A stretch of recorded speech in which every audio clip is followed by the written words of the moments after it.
Financial disclaimer.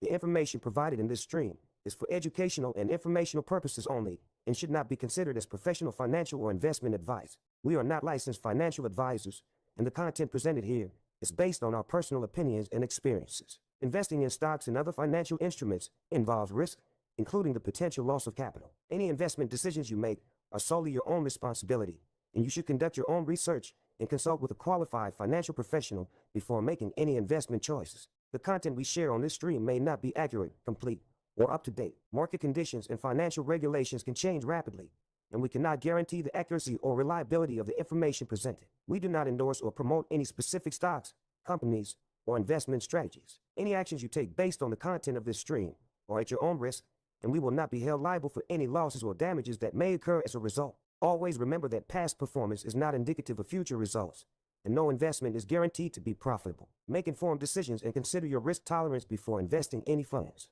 By accessing and using this stream, you acknowledge and agree that we are not responsible for any investment decisions you make as a result of the content presented. You are encouraged to seek advice from qualified financial professionals for personalized guidance. Please invest responsibly and only with money you can afford to lose.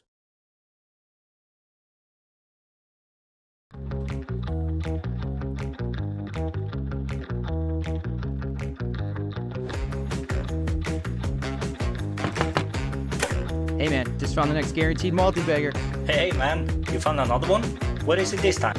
Come check this out.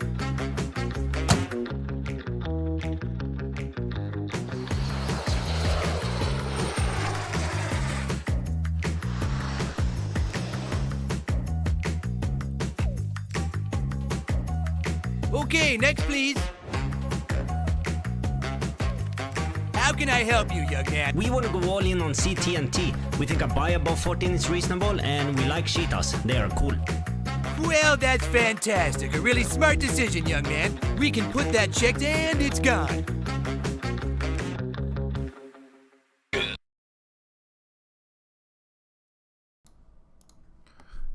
Welcome everybody to the Laughing Stock. It's me and Redneck Johnny here. Just getting ready. Wait, how do you think about Cheetah? The old Cheetah supply. Oh yeah, I love it. I love it. If you check out that chart you have there, how can you hate it? And especially if you bought at 14, huh? You know, someone bought when this was oversold right here because they saw it was below this RSI and they just held it, and that's what they exactly. Get. And I think it's like I love the name though. What'd you say? I love the name Cheetah. I know, right? Yeah. How can you go wrong? I think they import cars and rebrand them and then sell them on, right? Was that the business model? Yes. Yeah, it looks like it's a China, so they buy like foreign cars and then they sell them in the markets in China. So I don't know. Yeah. I don't know if there's like, I don't know if that's a sketchy business, like if it's legal to do that or if that's like a tough thing to do, you know? Yeah, I have no idea. But nice looking chart. I like it. Very, very bullish right now. Super bullish. Yeah.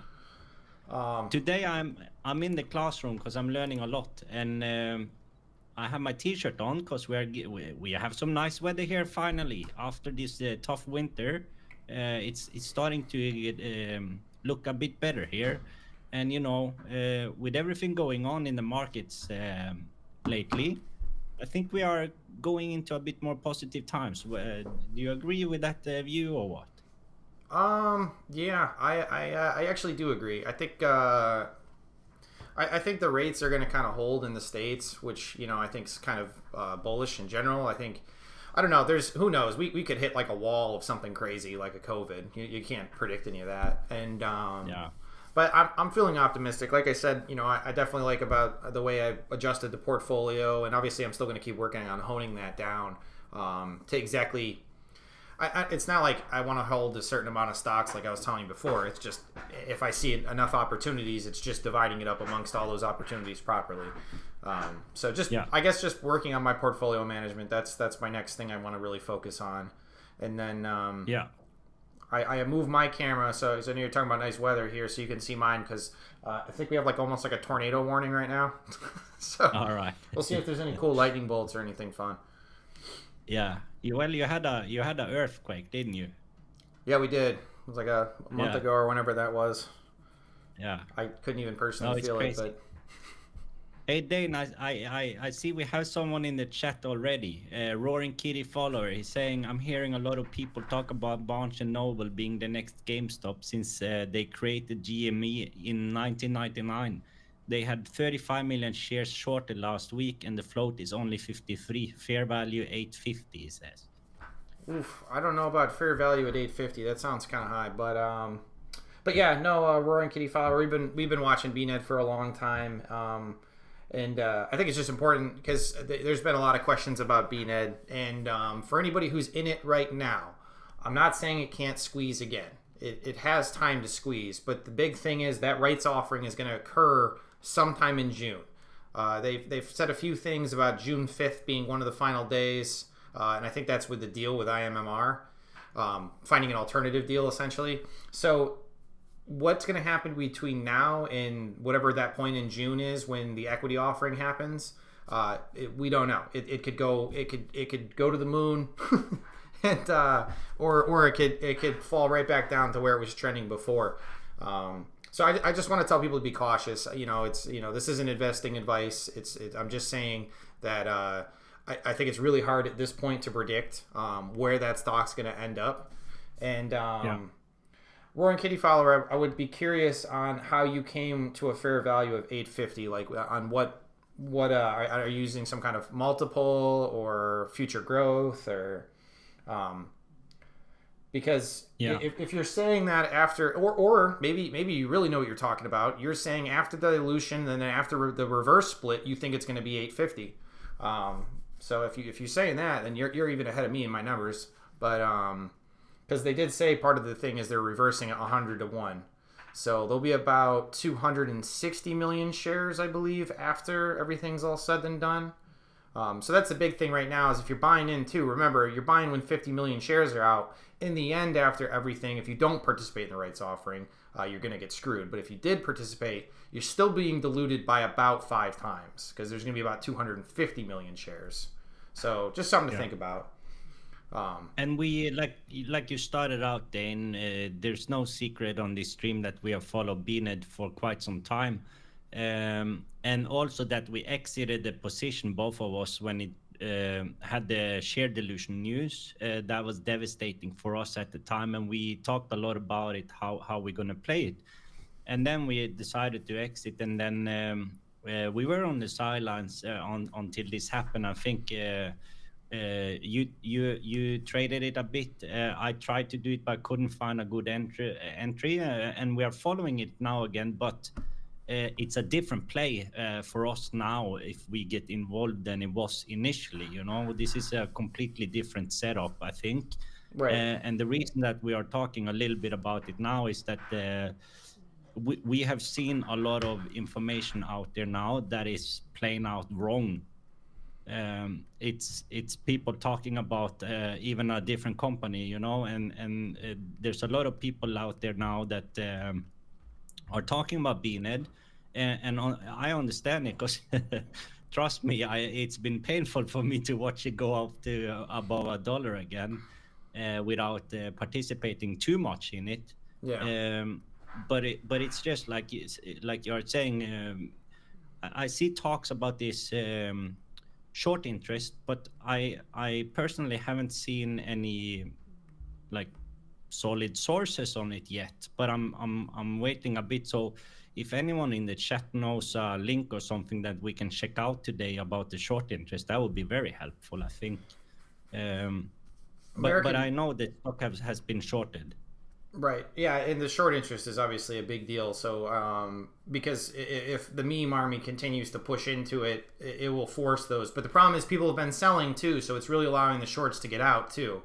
That was always the big thing with GameStop is, people were holding those shares, so it didn't matter. They could not get out of their short position without spending some astronomical amount, like saying I want to buy it at market value, which was why the share price skyrocketed. American Truther says BNED in billions in revenue and has a $30 million market cap.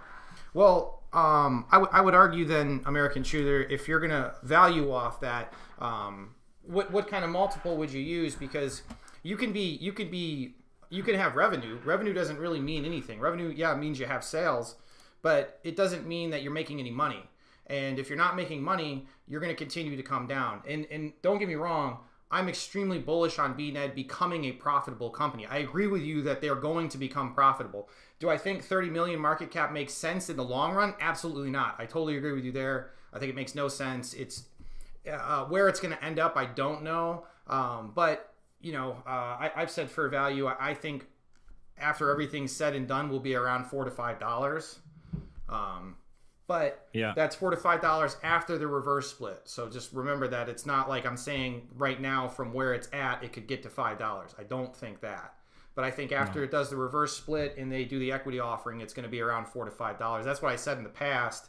And the one important thing American should hear, you know, I'll just pull up my fundamentals and pull up BNED real quick just so I can show everybody.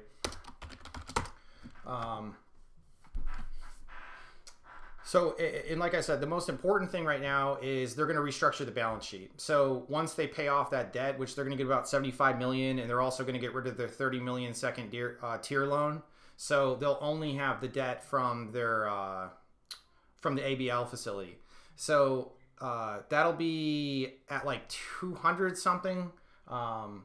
So it's the balance sheet's going to be in great shape. And this is the big thing: is the FDC program is pretty much predicted this year when it hits to finally have positive earnings. It's got positive cash flow. So if you look here, this is from the recent 12 months. This is from 2023. If you guys look here, recent cash flow was positive per share. So 50 cents and 33 cents of simple free cash flow per share. And they don't really have a ton of CapEx, so that's not really all that surprising. You should generally see simple free cash flow be similar to cash flow from operations for this company. And the big thing is, you know, people are arguing, you know, how is this worth book value wise? Like, let's say around, Warren Kitty Fowler said 850. So right now I get it with the leverage that it's dealing with. I mean, the leverage is insane. So if I actually dilute to get this to get the cash flow equal to the net overhang, and this calculator's, it's a kind of something that Roaring Kitty used, but we've adjusted it for our own. I mean, it says book value when it's delevered like this is only around 50 cents. So it's actually slightly below what we're trading at now. But that makes you think when it was trading around 20 cents, that is actually kind of cheap there. And the fact that they're going to restructure the debt is bullish because that means that's going to go up. Now, if they start to gain earnings, this number is going to go back up. And the other thing too is we're going to delever. So let's say we delever, we'll just go to my half the share count like before. You know, I have valuations saying it could be worth over $1 at this. And if book value starts to creep up, it's not going to be a net negative earning company. Then yeah, each year that's going to go up. And if you're looking at the long run, you could, like I said, you could see this jump up to $4 or $5 after the reverse share count and everything's all said done. The balance sheet's restructured. Everything looks good. One thing that we haven't said in a while, William Broderick says BNED to $10. Like I said, it could squeeze in the meantime. So who knows? I'm not saying it can't go up to $4 or $5, $6. I don't know. I don't know how you predict that at this point.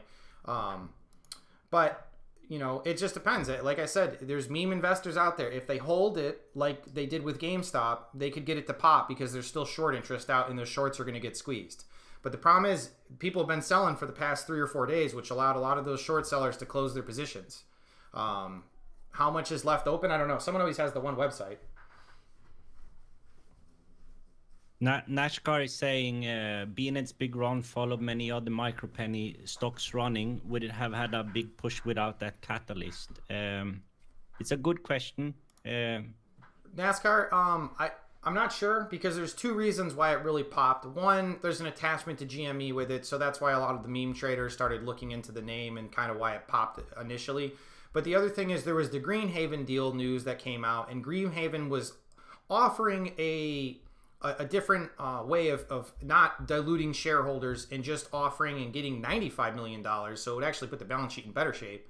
They refused that deal, but what it did is just kind of open people's mind to like, okay, there is an actual another option, which is what Johnny actually, what we had been thinking was going to happen. We thought there was going to be a deal with Greenhaven or someone else similar with the company. And it looks like it kind of sucks because it looks like Greenhaven was just too slow to get it out there. But another thing to bring up here is the fact that the share price is elevated. So there's a chance if you guys could get the share price back up, maybe they would cancel the rights offering and just sell shares at like $1. Yeah. Then you'd only have to offer 100 million shares at $1. Yeah. And the Greenhaven thing here was a big deal because that caught the shorts a little bit off guard, you know, and all that happened in the same time that the Roaring Kitty started to post again, so which moved the entire markets in many ways, like Nashkar is saying here, right?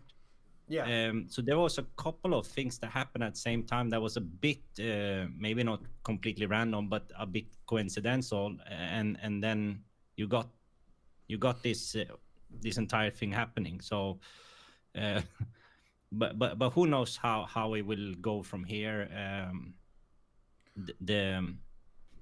Like I said, if anyone in the chat today has some sources to the short interest and stuff like that, I'm very curious to see it.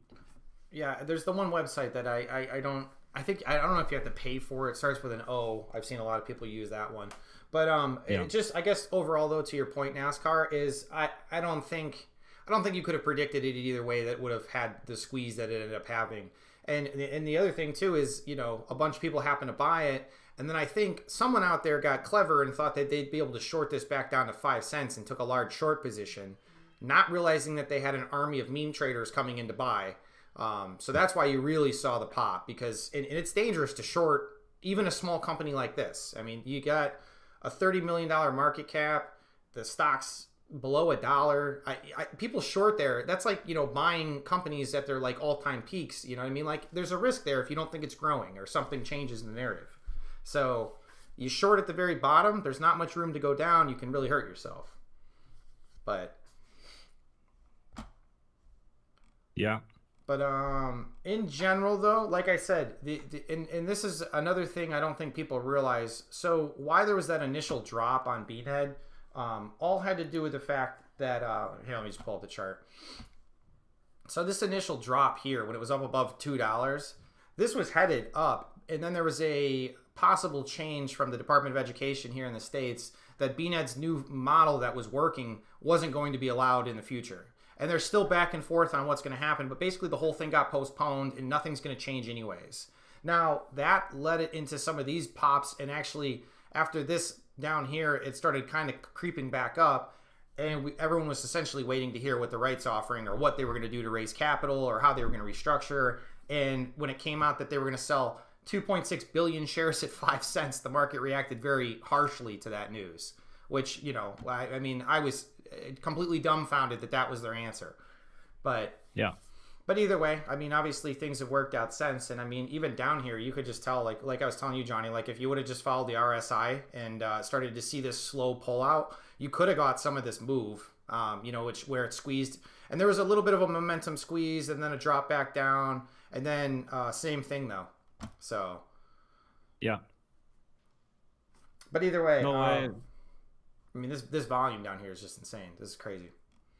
Yeah. So, yeah, it's very crazy. Yeah. Remember, we talked about the volume stock, that one Friday. Oh, sorry, Dane. No, what were you saying? We talked about that volume on that one Friday in February, whatever it was like 8 million in volume. And we were kind of happy with that. And now you have, what, like 120 I got million? 300 million on this day. 300 million. Yeah. So that's volume. So yeah, pretty crazy. It's pretty crazy stuff. Yeah. But it just goes to show you, you know, and this is like I was saying, you know, in the future, will I probably start to take some small positions and things like this when they get down here just on this reversal? I probably will. You know, if RSI is saying it's oversold here and I start to see this pull back out, you know, I'll keep an eye on it at least. You know what I mean? Yeah. And if I do take a position, it'd probably be a small one. But even if it was a small position and I got, you know, was that like a, what is it, 4-bagger from 20 cents? 5-bagger? So, you know, if you play it perfectly, I'm not saying you play perfectly, but either way. No, because it had some days in there where it went down massively as well. So, yeah, no, but you know, a lot of things have happened in BNED. It's a very interesting story from 24, I think, like you said, with the new legislation that was pushed back, and then everyone was waiting for the Q3 report. That was not a bad report, and then it got postponed, and then the last issue that we were waiting on was the balance sheet and the debt issue, which in our opinion, like, they screwed us with the massive dilution. We expected a dilution maybe, but not that big, you know, and that's right. As of now, that's still going to happen. Right, and then what was the? I actually saw the numbers. The numbers looked good. Let me go to their. Yeah, they did look good. Right. So BNED is still on our radar, of course, with the initial thesis, I think. But for me personally, I'm waiting to see a bit now, and just following for more entertaining the squeeze situation. Yeah, I mean, it had a beat on revenue, and earnings is close. I mean, normalized earnings are 1 cent, missed by 2 cents. Yeah. So they're almost positive, and they're going to be positive. This is the thing too. This is a cyclical business where it has 2 strong quarters and 2 poor quarters. This isn't a strong quarter. No. So, you know, I still stand. You know, I've said it the whole time. I still think it's a great purchase in the long run.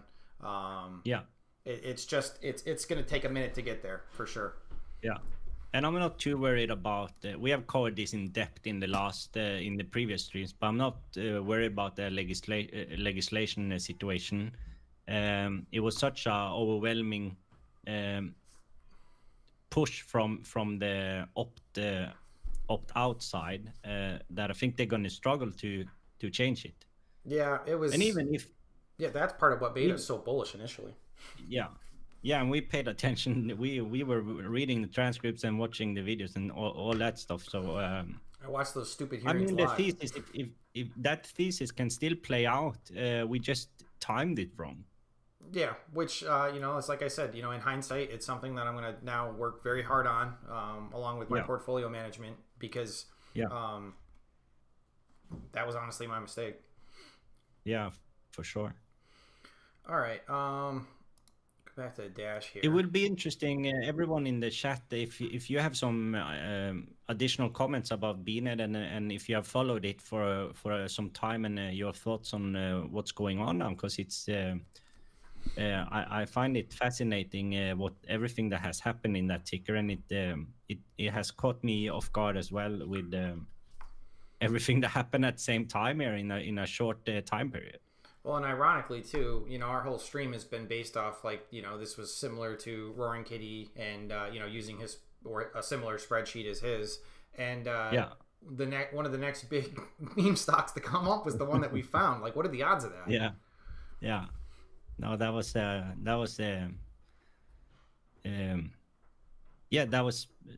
little bit special to see, and of course, it was, like I said, it has been very annoying for me the last week to see goes over the average that I had, you know, initially. Yeah. Oh, same. Wow, it would have made a lot of money for me, but it's all good. Yeah. It's all good. Just seeing, looks like meme stocks popped a little bit. Bitcoin's been up. Blockchain was up a little bit. AMD's starting to look interesting. How are they doing? Are they popping slowly? Starting to come back up. I keep watching AMD because I feel like this could. They're not going to be Nvidia, but they could be the second company to be like Nvidia. You know, if they get, they're the only other people who produce, you know, graphics cards similar or close to the same vein as Nvidia. Why can't they do the same thing and just be person number 2? Yeah. Tesla had a little bit of recovery. It looks like miners, commodities and miners have been starting to look at. I've been watching Sylvain. Just looks like it's starting to push out here. So solar was up also.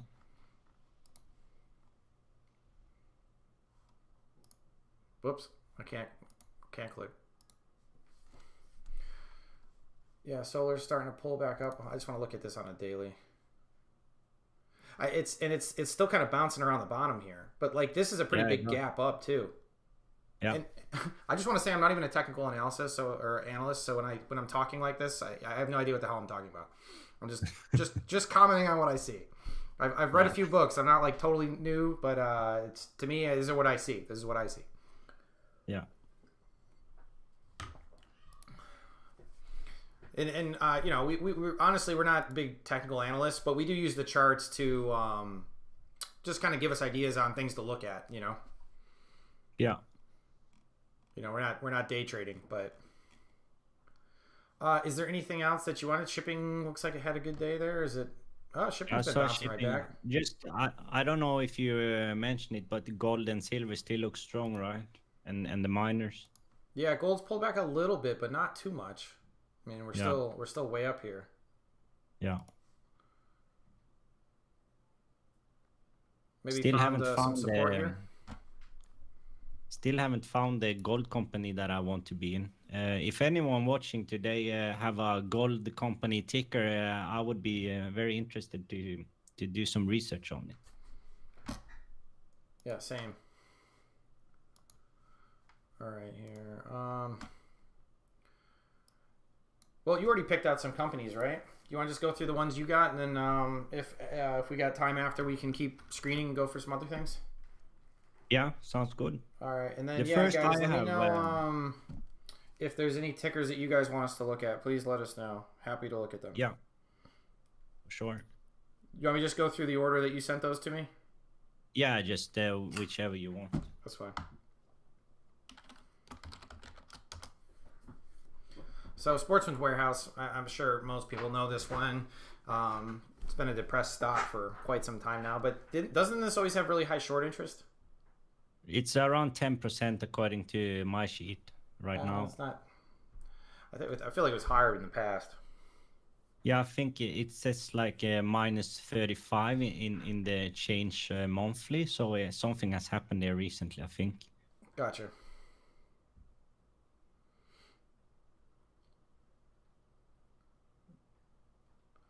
Sorry, I feel like it's taking forever today to pull up the numbers. All good. There we go.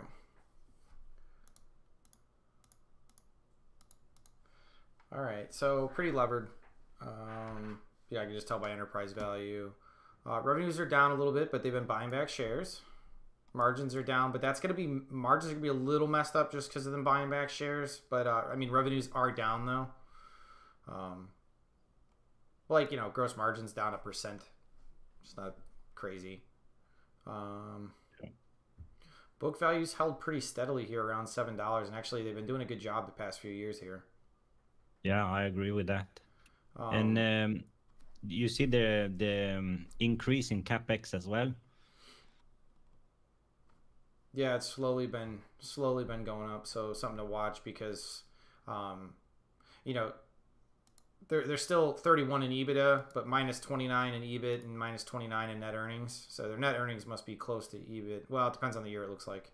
But either way, you know, it doesn't take a ton for this company to become profitable, but this capex is not helping. That's I wonder why that's so high all of a sudden. Yeah, and I see their operating expenses are around 400 million in the last 3 years now. So it seems like they are struggling to get that down as well. Yeah, and yeah, I'm wondering because their free cash flow the past few years has all been negative, but their operating cash flow has been okay. So they're spending a lot of that money. Yeah.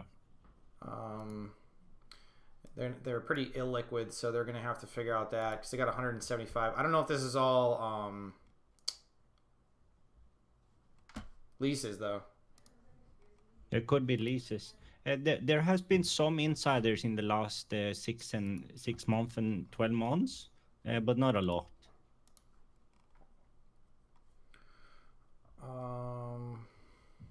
It's all operating leases. They don't even have.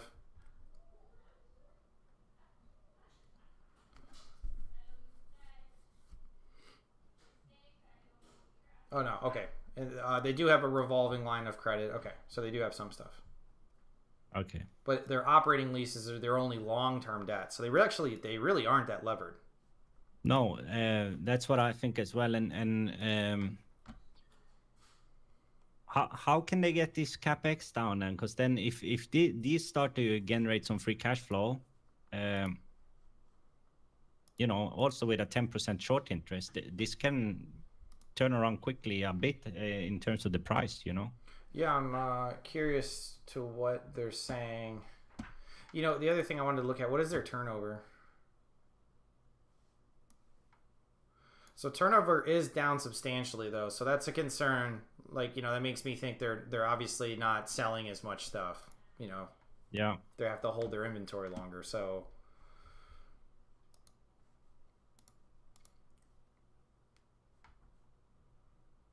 they had a CEO change in April 23. They're literally saying There's everything we just said. Companies focused on Sorry? reducing inventory, repaying debt, improving margins.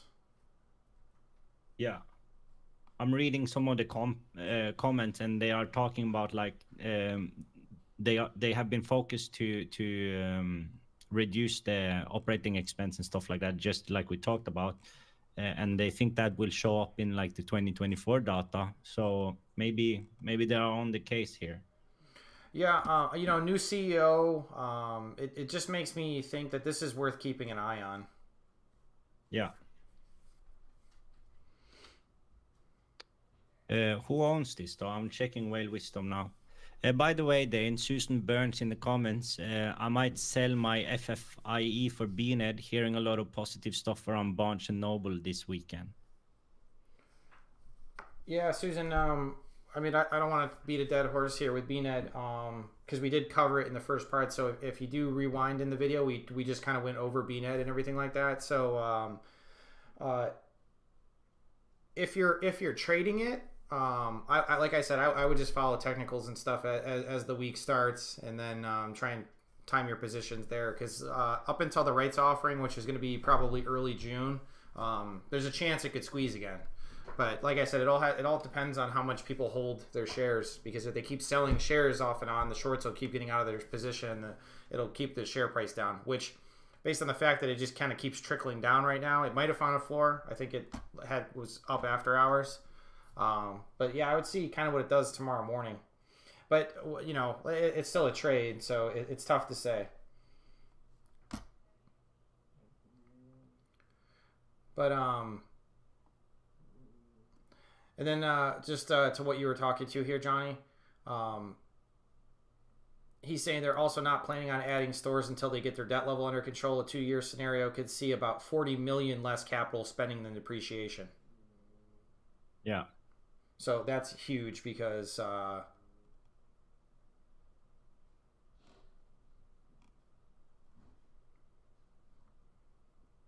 yeah, I'm at the same place with Stavros. Yeah, Right? I was gonna say Stavros is he's saying to buy now. Yeah. What does this chart look like here? Yeah, maybe he sees something on the chart, right? In terms of being at the lows, it's around there though. I want to look at a bit longer of a chart. It's definitely interesting down here. I'll give you that. Yeah. I'll probably keep a close eye on this. Yeah, I think I will add it to my tracker sheet.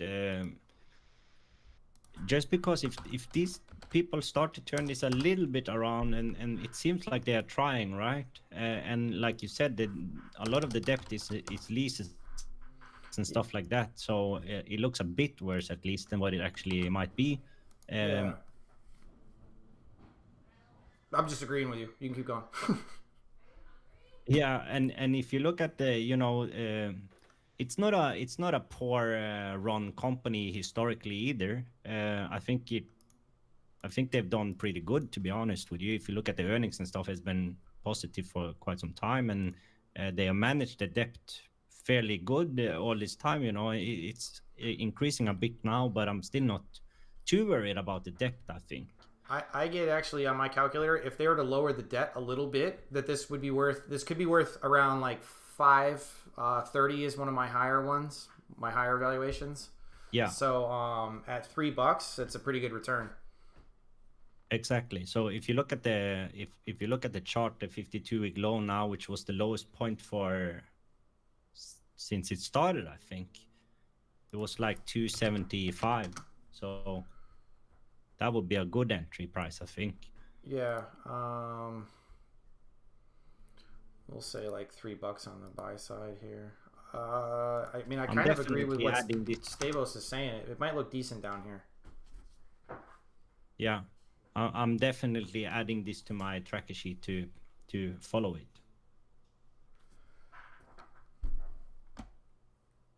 All right.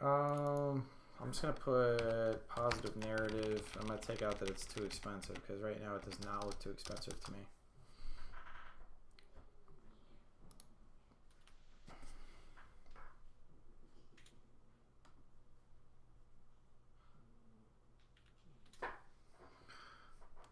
All right. You got anything else you want to add to this one? No, just that I find it interesting. I'm gonna keep tracking it to see if maybe you get a drop down towards 3 again, and it's interesting in that territory for me. Yeah, I'll watch for a drop, and or if it like breaks like, I don't know, it keeps getting up into the 340s. If it breaks up past that, I mean it'll be bullish technically, right? Yeah. So I forgot to mention though, I didn't check the D-filing here, but in my sheet, I only get a 3% ownership from the insider, which is, you want more, right? And of course, you let's say a big purchase from my insider came here around $3. That would be something here, right? yeah, last time they were buying was at the end of last year, and they were buying at 430 and 460. Yeah, so they are down on that, and it wasn't a big buy either, but they are down on that at least. It's not a big buy, but it's a 30% increase in their position size. Yeah, true. So that to me weighs, you know what I mean? Not just the sheer value of it, because yeah, I agree, it's it's like $200,000, but it's a 36 and 37% increase in their position size. So they liked it at that price. Yeah, and I mean the outlook in a macro environment has maybe not changed too much in that time, right? Yeah, I agree. Martin Lawrence in the comment, he's saying Barnes & Noble short squeeze. There's a lot of BNED comments today, which is perfectly fine, guys. There has obviously been some type of squeeze already. But who knows if this will continue? We have talked a little bit about it in the beginning of the stream, Martin, and like it's hard to answer that question, right, Dane?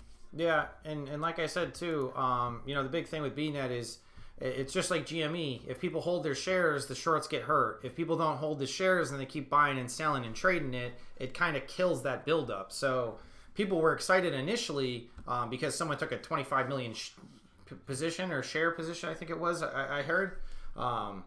So that's a huge short interest. So but it's been selling back down all the way down in the 50s. That person could be totally out by now, which is why we were saying too, if you have option, or if you have a way of looking at the live short interest, that I think that'd be the only way to go if you're trying to assume to take a position to buy for a squeeze or not. Not investing advice, just saying that's how I would think of it. Yeah. All right. Let me pull up your next one that you had sent me here. But I like that one. Definitely, I put that on my watch list, so I'm actually going to keep a close eye on that one because I think there's it could take a few months, but an obvious catalyst there. Yeah. I'm just writing some notes to myself. I'm going to add it to my tracker sheet. Sounds good. All right, this next one is Cumulus Media. It's an audio first media company. They provide listeners with local programming through owned and operation stations, delivered nationally syndicated sports, news, talk, entertainment, blah, blah, blah, radio stations. It has brands like NFL, NCAA, the Masters. So kind of a mix of everything. It's now you're gonna see it's like really levered, but communication companies are always really levered, so I don't worry about that too much. It looks like last year was pretty rough for them. Really negative earnings. Did they buy something?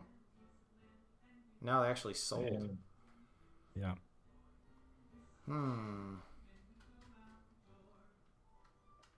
Just a rough year. Holy. Yeah. And I think with these, they have had a refinancing of their debt. Yeah, and you know they do run very levered. They have cash right now to cover their short-term issues, but this cash burn here is concerning.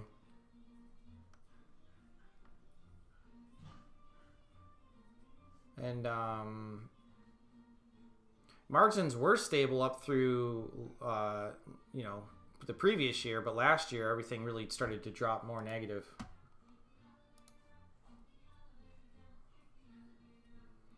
I've looked at they've these been guys, buying but I feel like back it's been a shares, minute. Sorry? Sorry? I was just saying I looked at these guys before, but it's been a minute. Oh, yeah. What do you think about the market cap? 44 million. I mean, like I said, I don't worry too much about market cap. I don't think that's necessarily going to scare me out of anything. Does it make me take like maybe a little bit smaller of a position or something? That's probably more how I would worry about that, if I'm worried about it being too small or also the same opposite, too big, you know, and I don't think it's going to be able to go up enough. That kind of thing. I mean, it's obviously cheap. Like, look at price to sales, price to not tangible book, but regular book. Which, to be honest, I'm not really worried about the tangible book here. It's radio stations. You know what I mean? Like, it's not like a ton of it's a lot of intangibles. Yeah. Ugly earnings though in last year, but maybe that's why you have this opportunity. It trades 5% above the 52-week low right now, and it got all the way up to 660 in the last 52 weeks. Did you talk about the share buybacks, because they have bought back some shares here? I did not, but yeah, you were right. The past few years, they've actually bought quite a bit back. Down to 17 million or somewhere around there. Sometimes it rounds up, so it might be 16 something. But hey, doesn't this sound familiar to you? Cumulus Media is simultaneously enacting a poison pill defense against a possible hostile takeover and embarking on a debt restructuring. Aims to reduce total debt and extend its maturity. It implemented a short-term shareholder rights amidst a surge of stock accumulation. So he's saying that's bullish news, because if this guy's starting to take a larger position, then obviously there's interest here. They think this is worth more. And the other thing too is, I mean, we're talking tangible book. If these are worth anywhere close to $16, think about it. It's $16 a share. Yeah. Now I know that's just book value, but it goes to show you how crazily undervalued something like this can get. And I mean, if you look at the numbers from 2023, the cash generation there, it looks good. You know, it's like they have proven in the past that they can do something here.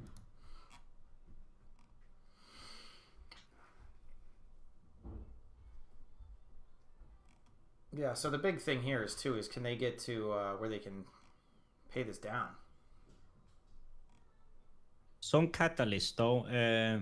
It's election year, right?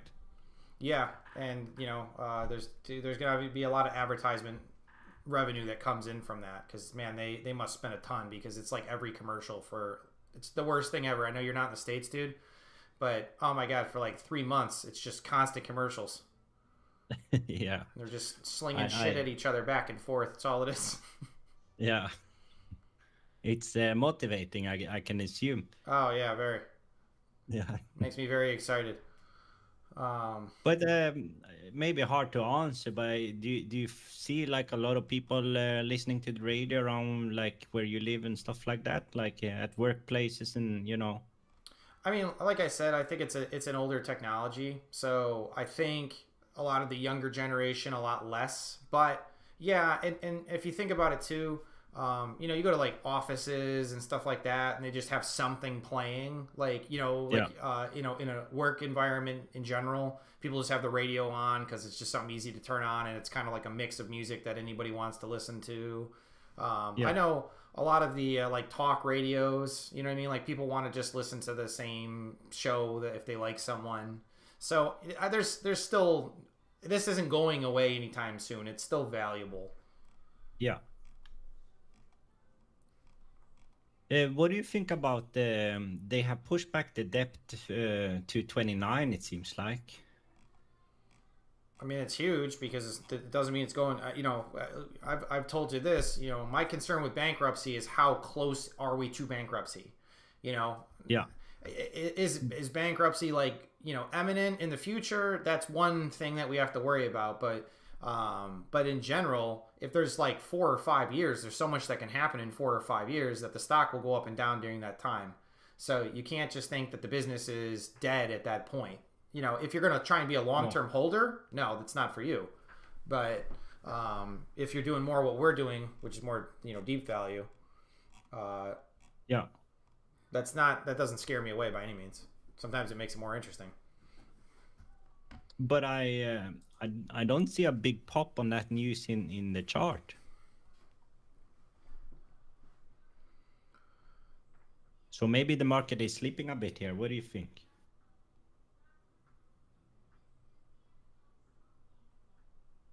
I'm actually just reading. I think in the meantime, I think there's. I think a lot of these things are going to get kind of eaten apart. Like I said, I think radio in the long run is struggling. Like traditional radio shows and you know, that kind of thing is struggling. Podcasts are so big now. People are using streaming for all these different things. So there's certain shows that will be worth something and they're going to get picked apart. You know, someone will come in here and buy the different parts and sell them off. Could be super bullish if someone comes in here with a majority stake because they could take it either private and pay a premium for it, or they could take it, get a large enough position to get some people on the share or on the board, and then start selling off these assets and actually making money for shareholders. Because right now these guys are keeping this, they're not generating a lot. Like you can see earnings are going down, so it's a sinking ship. So it's really what are they going to do in the meantime to actually provide revenue for current shareholders? Like if you're a shareholder, that's why, you know? Yeah. And sport coverage and stuff like that, is that also big there? I see in the description that they have like for NFL and stuff. Yeah, no, that's a big point because yeah, I mean, think about it. Like if you can't watch a game while you're driving in the car or something like that, you know. So like a lot of that, you know, that's when you are listening to a game is like, you know, when you're somewhere and you don't have a TV or whatever, so you're just using the radio. So that will stay for a long time. That I feel like that is always going to be there. Yeah. Yeah, I agree with that. I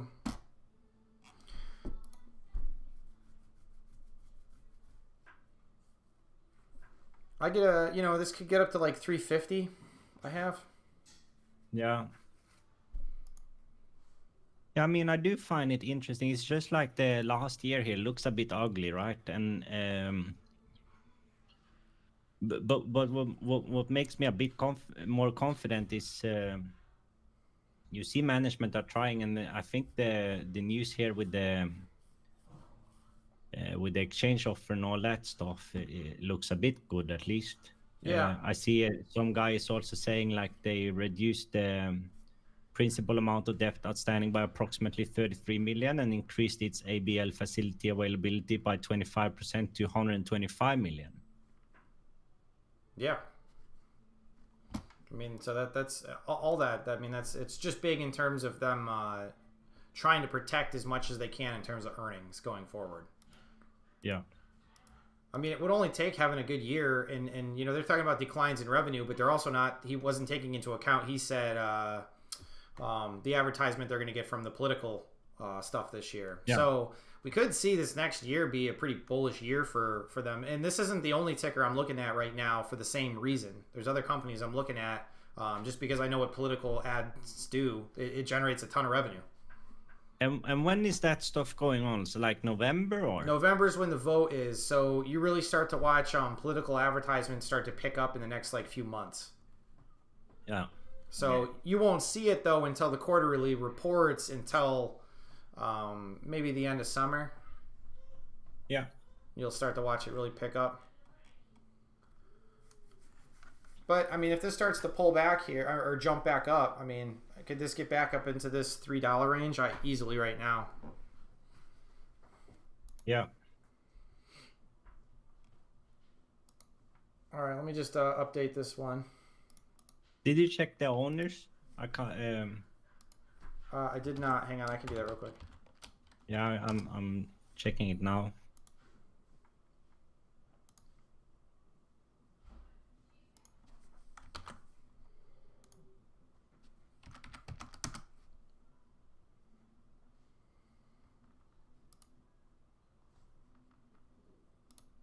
Whoops. Oh my gosh, I keep clicking the wrong things here. And no, I don't see so much here. There's a few. There's a couple of big owners there, but no inside buys though. There is 2 groups though that's 100% of their portfolio though. Yeah, I saw that. So I mean that obviously is the one guy that was acquiring the large position there. Yeah. You know, they are creeping up towards 10%. So, and that's from January 29th.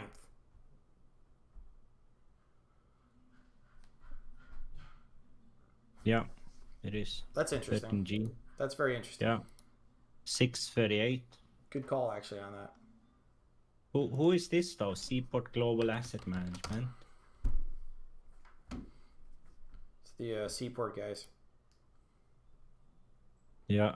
Just some random dudes down at a dock buying stocks. They're probably They in know a what they are yacht, doing. probably enjoying themselves. Yeah. Oh, that was what I was doing. I get a low valuation at like whatever 270.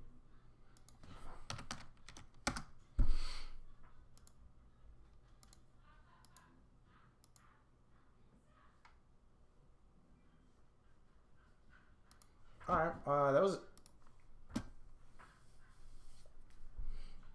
I mean, I don't know what upside is here. I think I'm gonna add these to my tracker sheet actually. I think it's a good start, right? Yeah, and definitely if it continues to pull back down. Yeah. You know, I have from if you bought it somewhere around here and then you wrote it up to, like I said, if it could get back to like 350, it's like a 30% return. Yeah. And it's a 30% return, but the more interesting reason why, you know, normally, like I said, I'm looking for 50%, but this 30% was in like a week. Exactly. So I mean, if you could get this on a bounce and get out at the top here, and I'm not saying, guys, if you're watching this, I'm not saying I'm gonna time it perfectly. I'm just saying it's just something to, you know, it's things I'm working on, trying to shoot for is when these bounce like that to try and catch it. And even if I only got 25%, if I get 25% on a position in a week, like great.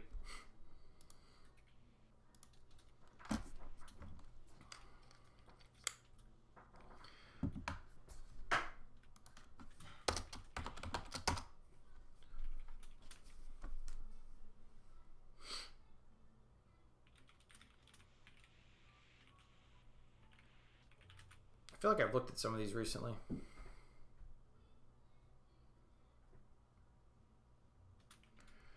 Peter Bose says he wants us to do STSS. I'll pull that one up. Pete, just because I'm pulling this one up, I'll do that one next.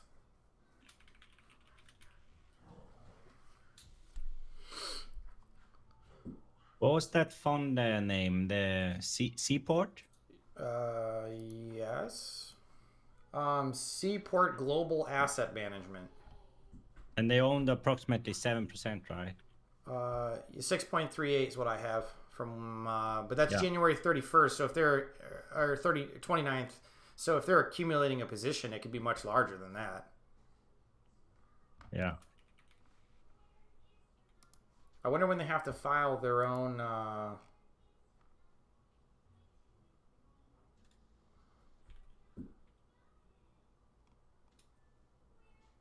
because it's a 13G. I don't know when they have to file that, but whatever.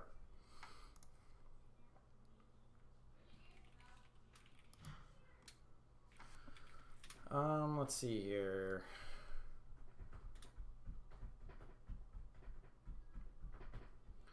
So STSS, okay?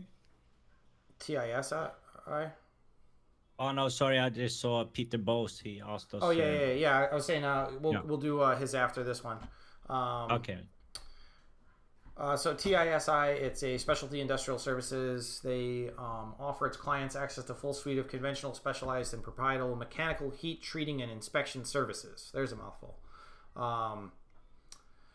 It's primarily for the process of pipeline, power sectors, pipeline integrity, doing stuff out in the field, blah blah blah. A lot of stuff with actual engineers, leak repairs, all that kind of stuff. So the actual services of those kind of industries. It looks like there's not a ton of outstanding shares. Some insider buy recently. It's been some rough years here. They've gotten kind of crushed here since COVID. COVID must have killed them. And then they kind of came back. I don't know what is going on with these earnings here. Oh, they acquired something. I was like, what is going on? They sold something. Okay. I was like, how are these earnings so high? But I will say, even though these numbers look like shit, last year, they had free cash flow from operations. They have negative free cash flow, but it wasn't terrible. And they don't have a ton of CapEx, but not that there's a ton of shares either. But maybe we're starting to find a bottom down here. Yeah. They must have refinanced their debt because it was $299. Either that or it was when they sold that part of the business. They sold that to pay off that debt. You know who is involved here, though? I just saw this. Who's that? Remember my NNBR ticker? Yeah. Core partners who were involved in NNBR at the same time I was, they are also in this one. Well, they're at 10% too, huh? Yeah. All right, that's interesting. Those people were, they are on my list after what they did in NNBR. If you go back and look at the history they did there, they have done that extremely well. Good to know. So that's a bit meaningful to me that they are continuing to buy, and the last purchase was now in May, right? Yeah. Just recently.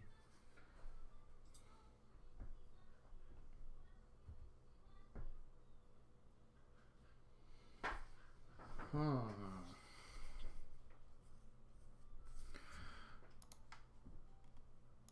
mean, it's tough because the numbers are all over the place here. Yeah. And there is a decent amount of leverage. When is that debt due? I'm pulling that up. It was a rhetorical question. You have to look.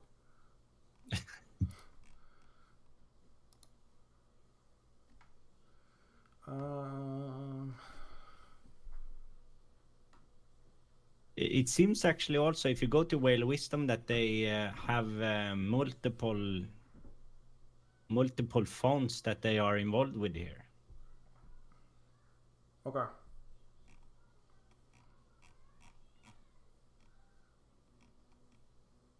Oh my god, I hate how they have this listed out. Looks like 2026 for this loan.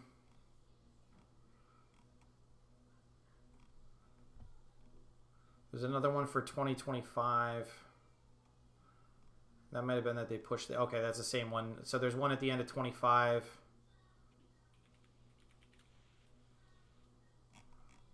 And that's, how much is this one?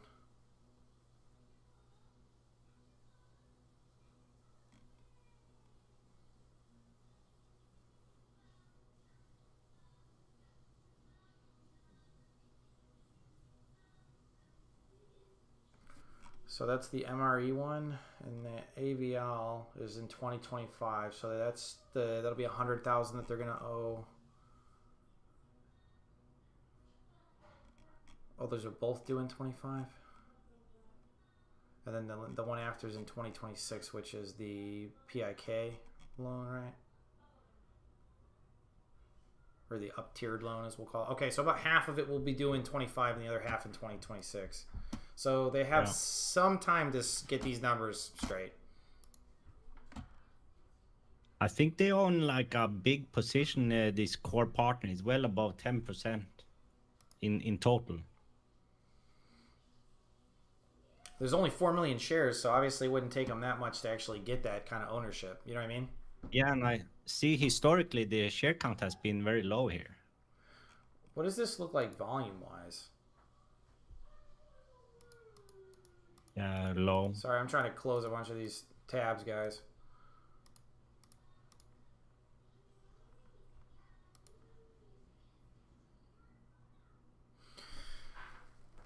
Yeah, pretty low. It's pretty low volume. But not to say that that totally scares me away. No.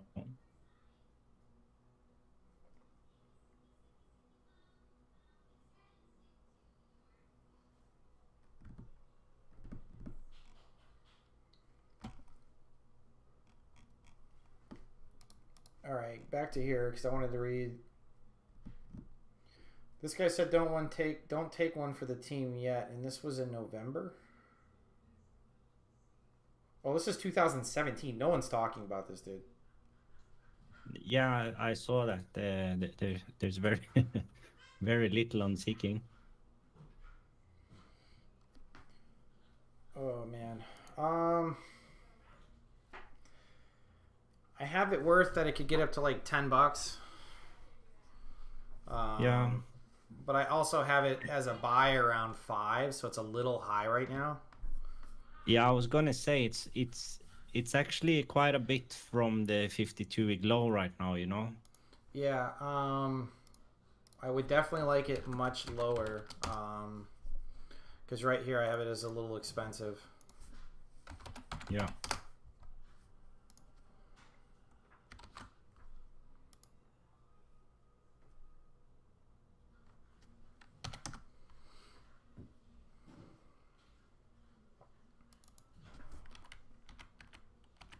But I'm I'm adding everything today. I'm thinking I'm gonna add these two.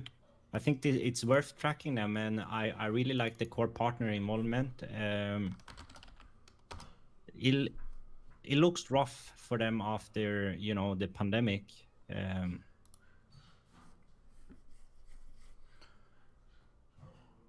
but there's like I said, enough here that I want to just keep my eye on them. Yeah, I wouldn't take a position here, but it's definitely interesting. American Truther says BNED to $5 this week. Yeah, I hope so for everyone involved. Yeah, I wonder what the options are selling for right now. There's got to be stupidly cheap options you could buy for $5. Like that's such a premium. Yeah. Imagine if you bought options for $5 though and it hit that. That would be ridiculous. I'll pull up. Did you want to say anything more about this one? No, just that I'm also gonna add it, and yeah, like I said, I find the ownership from core partners interesting.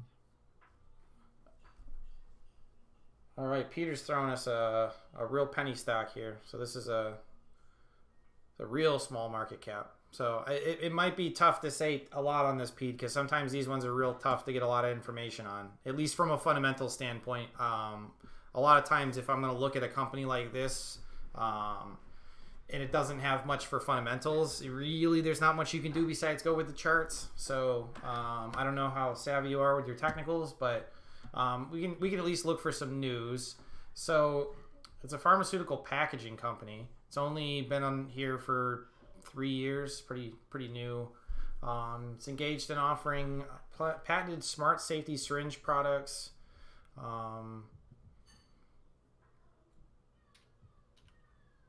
Just trying to see if there's anything else.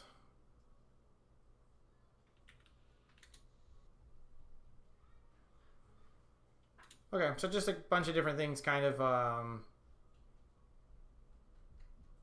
like ultra low waste type things. safety products for handling like needles and IVs and that kind of stuff. So just a mix of different like healthcare products essentially. Where are these guys out of?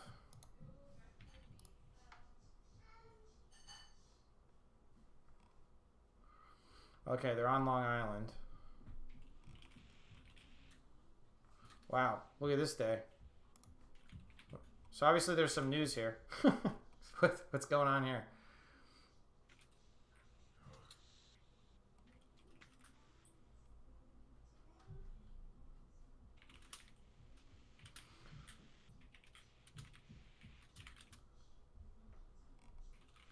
So what is the news with this? Is this all just momentum?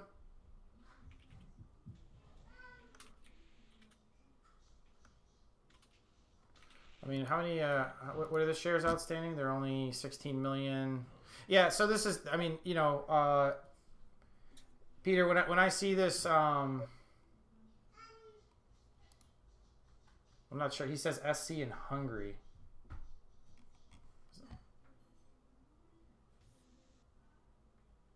I'm not sure what that means.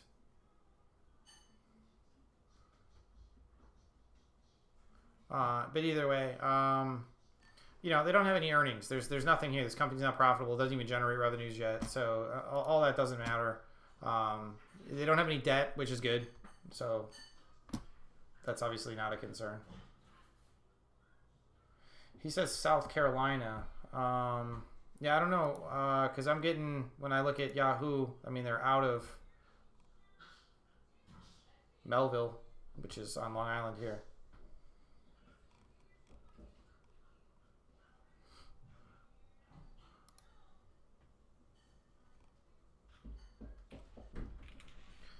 Let me go on to Seeking and see if Seeking has anything on them.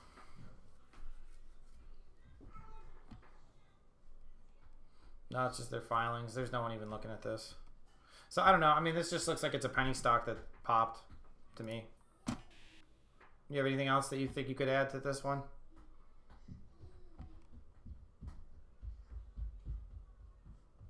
You're asking me or what? Yeah. Oh no, I can't even pull them up in my thing, and I. Yeah, and Peter, you know, it's tough with companies for us because we do fundamental analysis too. Like, I don't like to just buy on just technicals. So, what do you call it?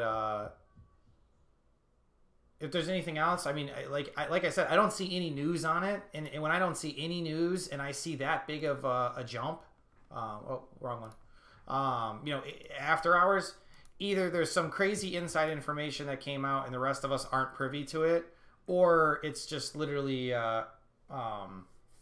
momentum. And if it is momentum too, just be aware things go up as quick as they go down. So, you know, it's not typically here I like to buy these kind of things, just because you know your margin of safety is gone.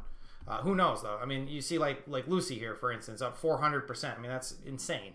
But you know, this is how things trade. So it's kind of different. You know, I on a Monday morning, or well, I guess Tuesday morning, if you're looking at this kind of trading, I'd be really paying attention to volume and that kind of thing to determine if you think it's going to continue to go up or down. But yeah, let me know if there's anything else you want me to go into about it. But yeah, right now I don't have anything else to add to that one. Yeah.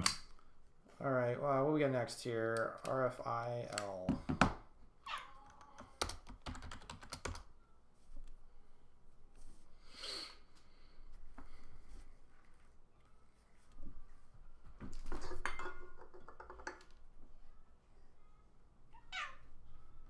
Sorry, I got my cats in here.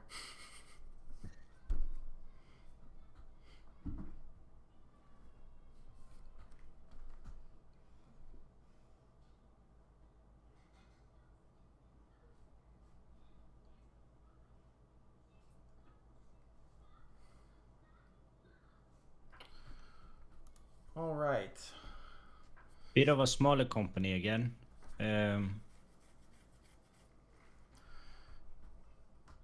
So it looks like they include RF connector and cable assemblies, custom cabling manufacturing.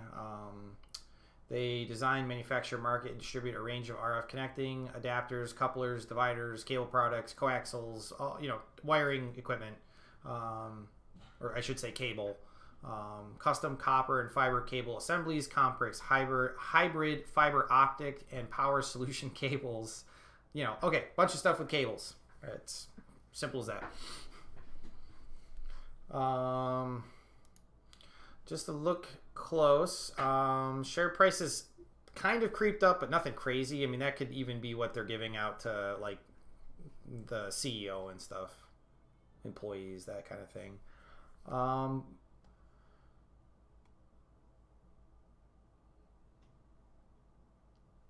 It doesn't look super cheap to me here. No. I would There's say been some insiders. it generates pretty good cash flow. I mean, it's at least all positive. Earnings were negative this last year, but whatever. Very little in capex as well. So when they generate positive operating cash flow, you get some free cash flow here as well. Yeah, and it looks like they you know had like really rough years here, and they didn't. It was just a purchase. They purchased a company for 24 million or something for 24 million. So this net cash flow that came out and all that, that's not as ugly as it looks. And even though that hurt book value, not necessarily a negative if you in the next few quarters you start to watch margin improve. That means it was a smart, you know, buy. Yeah. And Looks like honestly, though, since 2020, it doesn't look too bad run this company. I think they look like a pretty stable, you know, performance. All it looks to me is that what do you call it? That they weren't improving enough, so they took a risk and bought another company, and they took some debt on to do it. But they're trying to improve margins because it looks like before they were just kind of trickling along, and they weren't really seeing like too much growth. So maybe they're thinking like we got to start to expand the business. Yeah. So, you know, some people argue that that's, you know, diversification, but at the same time, too, sometimes that's your only card. And if management knows that and they can do a good job with it, it's not the wrong move. Hang on, I gotta let my animal out here. There's not a lot of people talking about it. And the latest article is a bit old, 1 year old. Sorry, what was the last thing you said? No, the latest article with them is like a year old, so there's not too many people talking about them. True. And I mean, this debt's pretty recent, so I would be surprised if it's not a while until it's due, but I just want to check that real quick.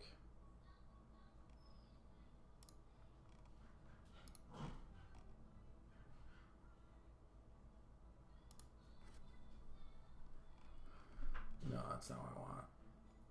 There we go.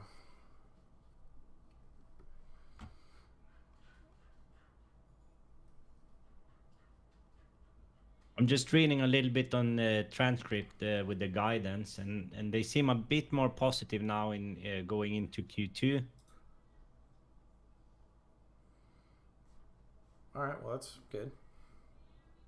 Yeah. But at the same time, a little bit careful in you know how they are a bit careful to give proper guidance. Yeah, so they have a revolving credit facility, and they have a term loan. The term loan is due 27. The revolving credit facility is in 24. March 1st, though. So that must have been either paid or adjusted.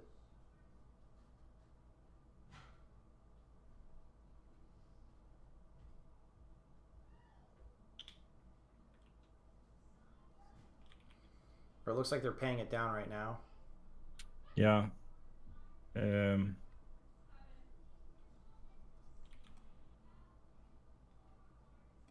Okay.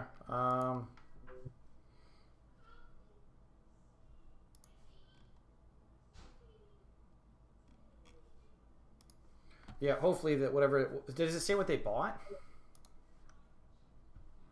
No, I haven't found it. Probably on a press release, right?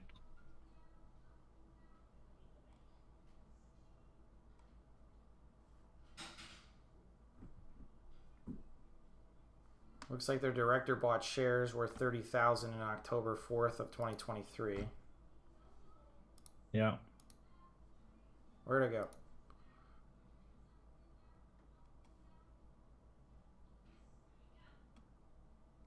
Well, they have a press release now. From in May, that they are talking about new orders coming in. Yeah, I wonder what their backlog is, if it's if it's growing or whatnot. Today announced several recent new large orders totaling approximately 4 million across multiple product areas, including a nearly 2 million win for small cell solution from one key customer in tier 1 wireless carrier ecosystem. So they are getting some orders in. With these orders, the company's backlog now stands at approximately 21.1 million, a 30% increase from 16.2 million at the end of the fiscal first quarter.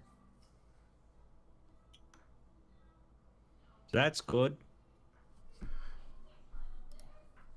Yeah, I'm just now that I'm looking at the chart,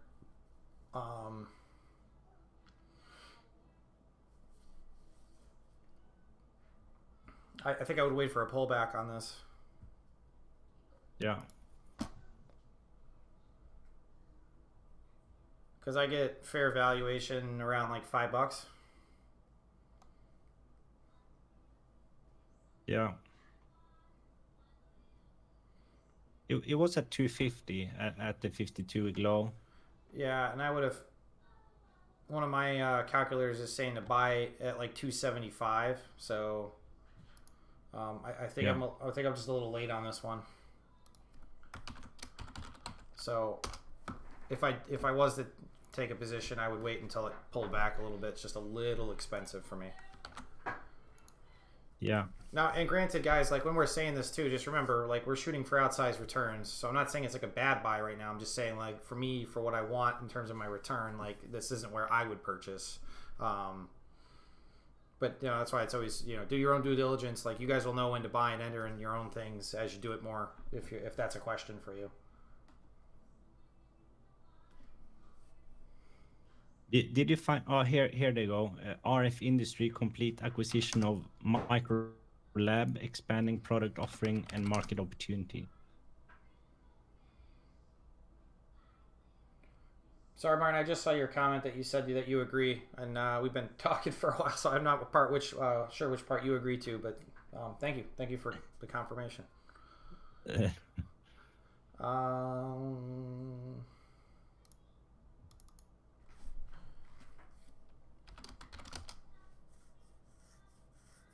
What are you putting on these? Like how this needs a drop, right? But if you get it, how confident are you in this one? If they have improved their contracts and stuff like that now, that's why I said looks I would a bit promising. All that stuff.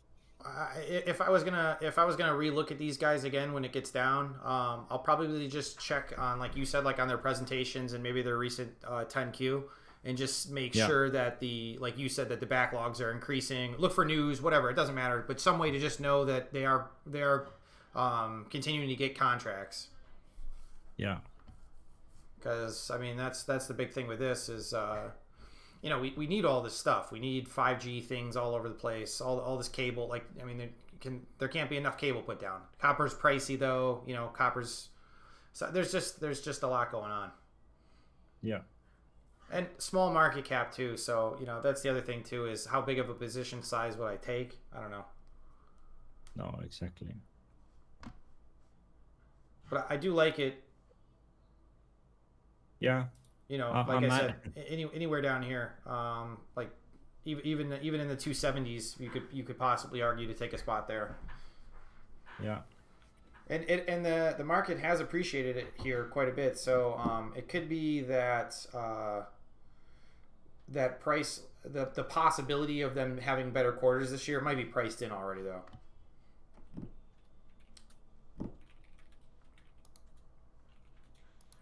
So we'll see. I mean, if they actually perform though, then that's when you could actually see it go all the way up to the $5 or whatever. Yeah.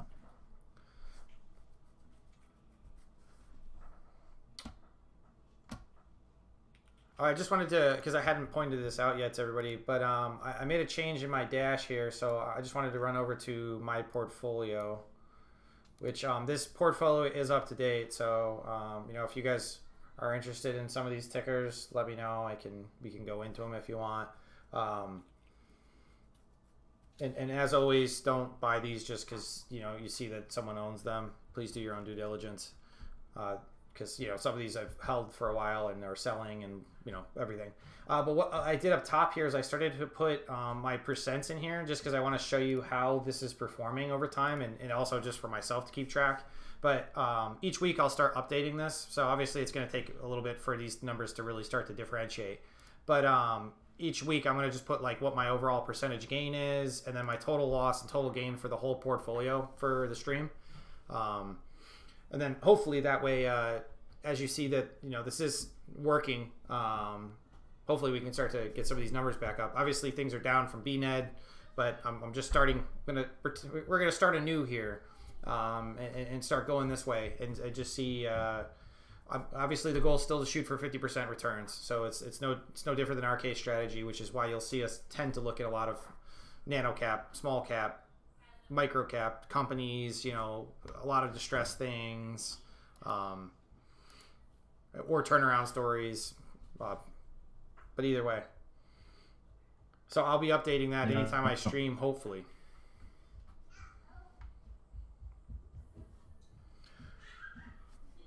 All right. You want to go to the next one, or you want to keep going on this? No, I'm ready for the next one. All right. I think there's a lot of good tickers today. Yeah, these ones have all been decent. Like I said, you know, just stuff to keep an eye on. But that's the whole point. I mean, you guys will see too on the stream. You know, that's why I have my database one here, because there's so many tickers that you end up looking at. It's just good to have some notes about everything, and just kind of some general up and high and low pricing, you know, in terms of like what I could value it. You know, and you'll see, you know, I don't always stick straight up to the valuation side of things, but it definitely helps me to not really go into something crazy. Yeah.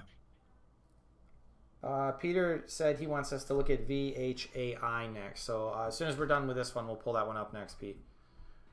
And thank you for throwing tickers. We appreciate it. By the way, Dane, have you seen when Peter gave us that ticker? I remember VHI has had a little bit of a jump recently. Have you seen that? I haven't.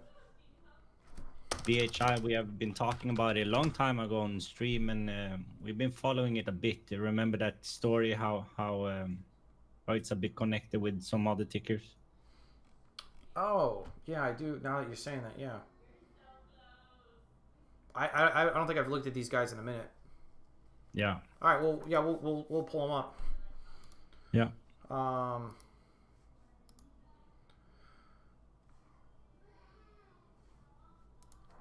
All right, so NetSol Technologies, provider of IT and enterprise software solutions, primarily serving global leasing and finance.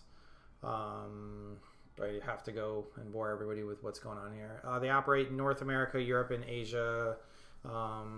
Its NFS Ascent is built on cutting-edge modern technology that enables auto equipment and big-ticket finance companies alongside banks to run their retail and wholesale finance business with ease. So it looks like just like programs and software that these guys use in different finance and as an IT solution, basically. So finance software is really what this boils down to. Book value's slowly been going down, so it looks like earnings have been a little rough here. They have cash though. They have cash. They don't have debt, or very little debt. Yeah, mine says safe. Yeah, they have burnt cash the past few years, so I'd like to see what's changed. Where like this last year, it says they generated 0 even in EBITDA. Yeah. I wonder why. And SG&A is actually up from last year. They must have lost like a business partner or something. Either that or there's a lot of competition. Yeah, it could be competition as well. 18% ownership from insiders.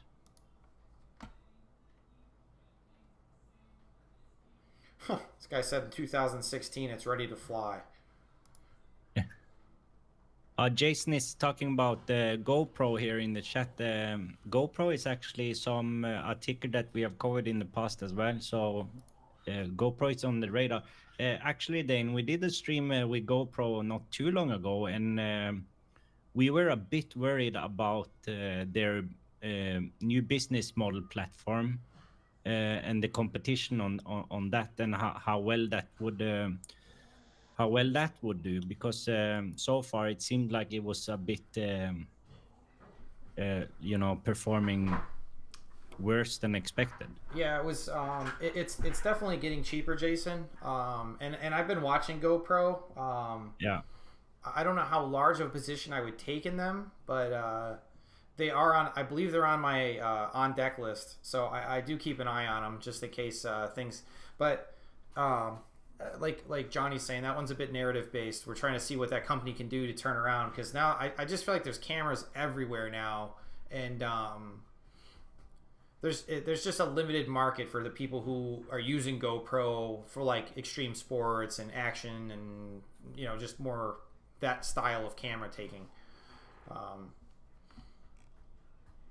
But what was their plan to change? Do you remember? No, they had like an online platform that they were gonna. What was it? Like they're gonna offer. Oh, weren't they supposed to make like a service like where they had all the videos and stuff, right? Yeah, exactly. I think that was the thing. Yeah, that was their next thing, and like almost like a social media platform where you post all your stuff while using GoPro. I just wonder how big the market is for that. Yeah. One thing that they have though is they have a lot of cash free to spend, but they are also and didn't the owner, the founder, he sold a ton of stock as well, if I remember correctly. I'm not 100% sure about that.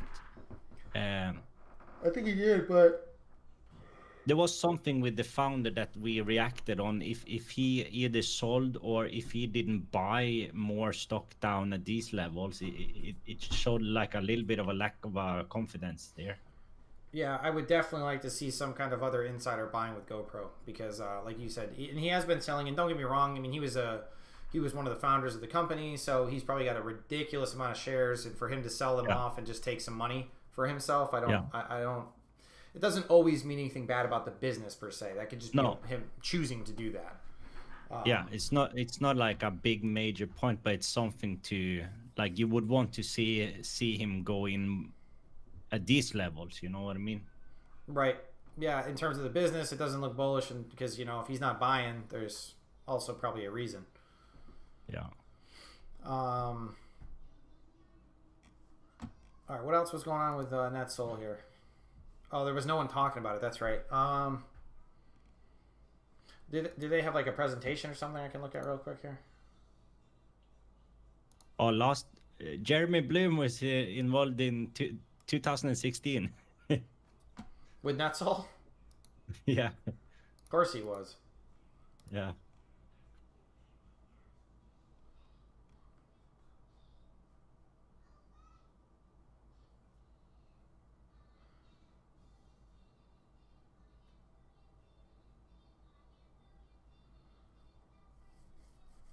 Well, it wasn't a great time to buy when he said to, so a little off in his timing there.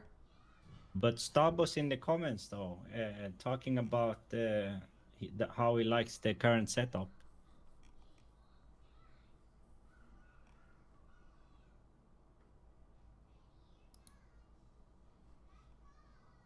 So this is very recent. 40% increase in total revenues for third quarter 24. 60% increase in service revenues.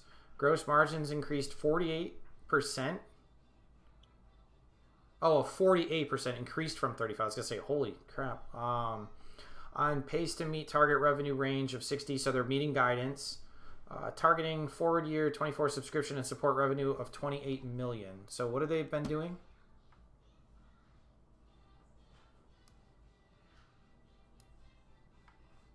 Is that just the quarter? Because if it's just a quarter, that would be good, because that means they're shooting for like almost 100.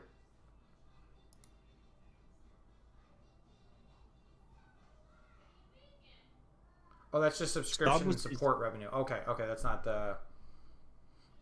Oh, 60 to 61 for the whole... Okay, so they're shooting...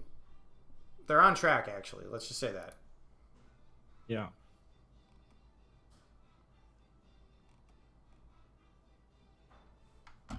Sorry, I don't know if you guys can see that well enough. Sorry if this isn't zoomed in enough here.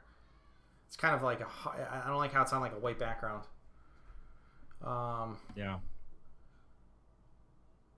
A lot of licensing fees.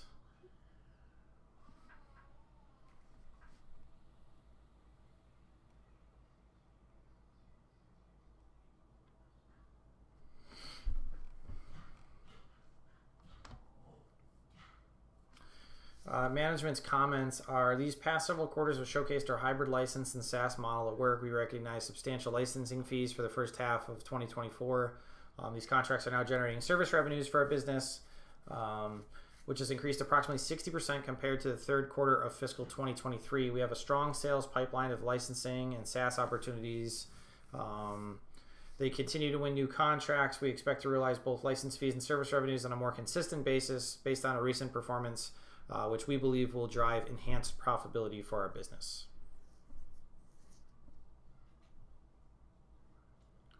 Remain You know confident. what though?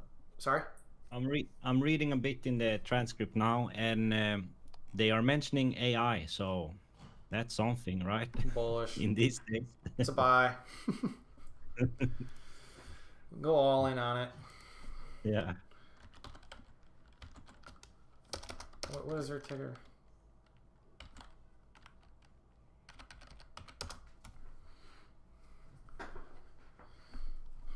Another one with pretty low volume, but Yes.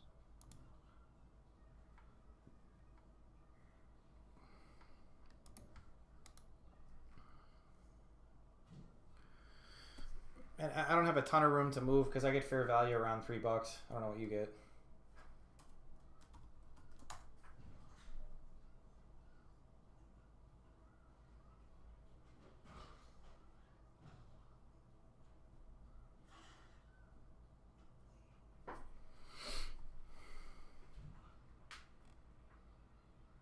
But it seems like if you read a bit in the transcript that they have done well this quarter and that they are slowly turning, like people say they have been waiting for a long time here, but now that they are a bit more confident now that the turnaround is finally going to come. Actually, got to change that to a good narrative. Yeah. Yeah, I mean, and that's one thing I'll say too. My calculations don't really take a ton of growth into account. So the $3, obviously it could go higher than that. I'm just my valuations are usually conservative, so it's always going to tell you it's cheaper than, or go in cheaper than what's going to be easy to get. But that's obviously, that should be common sense that you're trying to buy it as low as possible. Yeah. Yeah, I don't know. I'm not super confident on that one, but I'll definitely. I'm interested. I already had it on deck, so that wasn't the first time I've been looking at them. And it looks like I kind of said the same thing last time, except last time I was more bearish on the narrative. Look at what they are saying. They are saying, yes, Naeem is a champion of AI. Oh, we'll find out. Yeah. All right. You want to do VHAI again? I think our price target there was around $12. Now it's at almost 20. So. Oh, sorry. I you meant the Peter Bow sticker. Yeah. Oh yeah, sorry. That's I all good. meant VHI. No, not VHAI. Yeah. This is another one, Peter. It's another one that's kind of tough. It's only been around for a year. There's really no metrics or anything to go off of. But I can always look in here.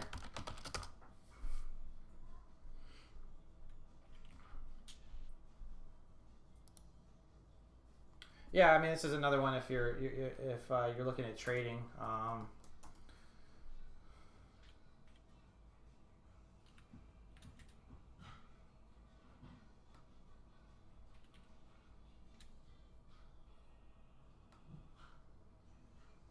I mean, I'll say the chart looks bullish, but I mean, it's also you know, gone up to 18 cents and then right back down. So I'll say just, you know, on a little bit of a chart, it looks bullish to me. But other than that, I mean, this is really heavy volume. Will it, and it's back down after hours? Who knows? This one's really tough for me. I really don't have an edge in doing this kind of thing. So sorry, Pete. I wish I could say more on this one. The other thing too. Let me just check real quick, see if there was any news on it. Delivers corporate update on strategic growth. This is from April 17th though, so it's not even like this is like super up-to-date news. Installation of an AI service platform.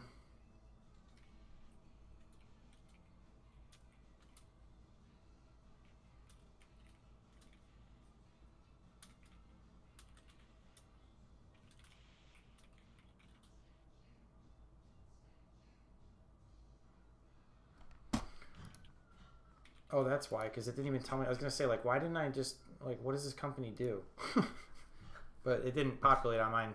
That's the other thing, too, that's it's kind of a pain, Pete, is, like, until these tickers really start to put out a bunch of, like, 10Qs and 10Ks, like, it won't even pull up the name of the company in mine, and that's coming from Excel. Like, this should populate, like, what's going on with the company, and it won't even do it. So it's just because it's so new. It just takes time sometimes for some of the companies to start getting all their information in there. But it's an AI company, develops a conversational artificial intelligence sales and customer service software. Company offers DISA, a humanized conversation AI technology that can compete each stage of the controversial aspects of the sales process, business to business and business to consumer. Offers IT services. It's down in Florida. Nice location. It's beautiful down there. But yeah, so I mean, this is all narrative based. So I mean, how would I look at something like this? I don't know. Let's go to X. You know, let's see what people are talking, because it's really tough, Peter, to go on. At least for me, like, there's so many companies out there that, like, I'm happy looking at like anything, but if I'm gonna buy into a company, like, I'm gonna look at something there's a little bit more to go off of, because it's just tough without having much information here. Someone did post this, but this is from March. Oh, okay, this is recent. So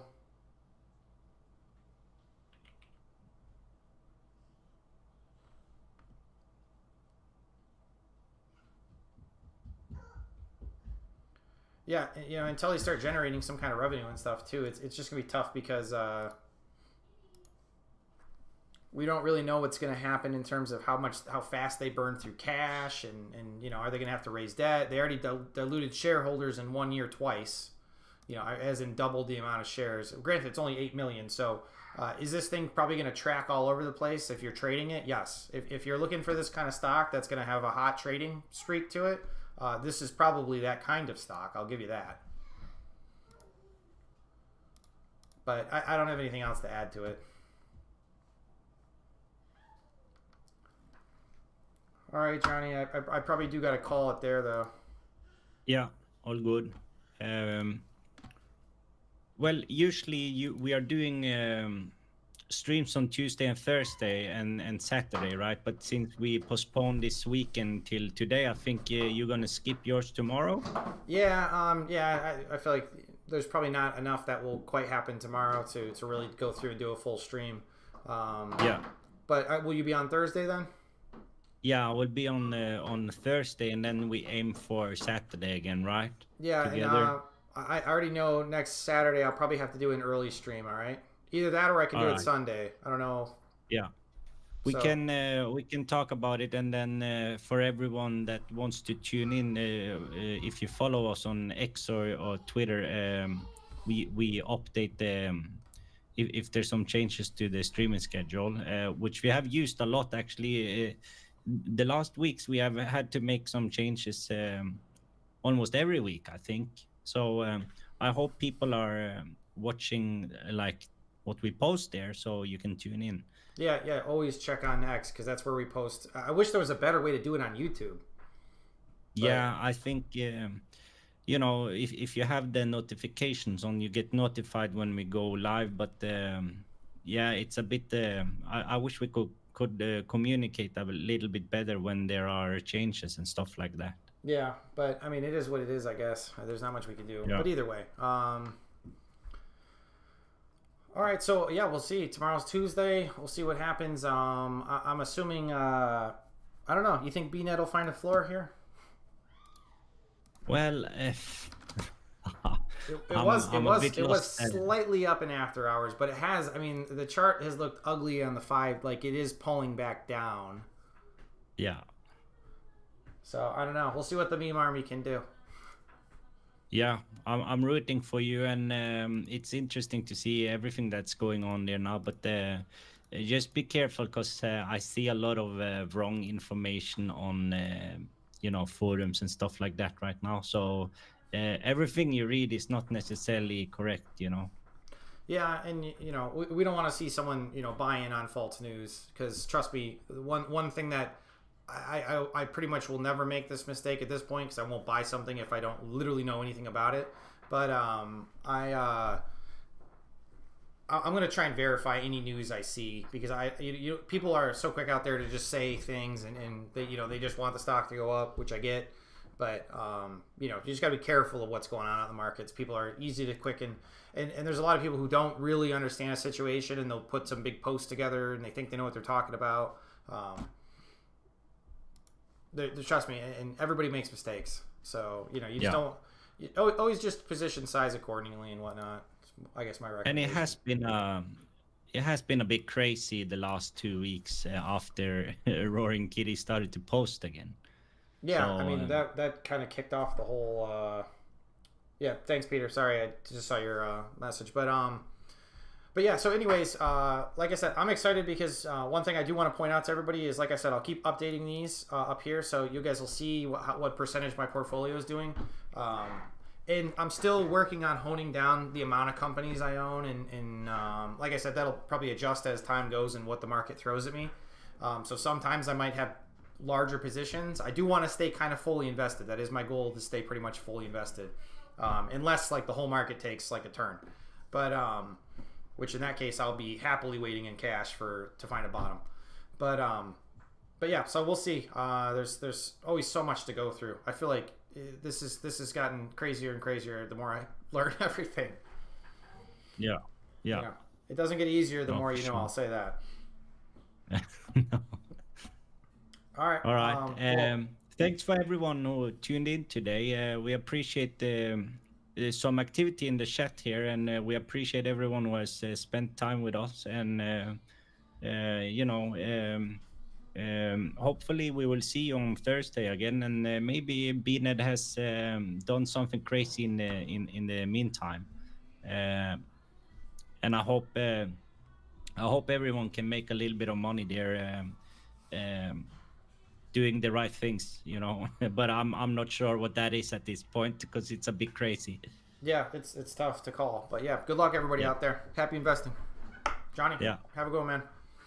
You too. Bye bye.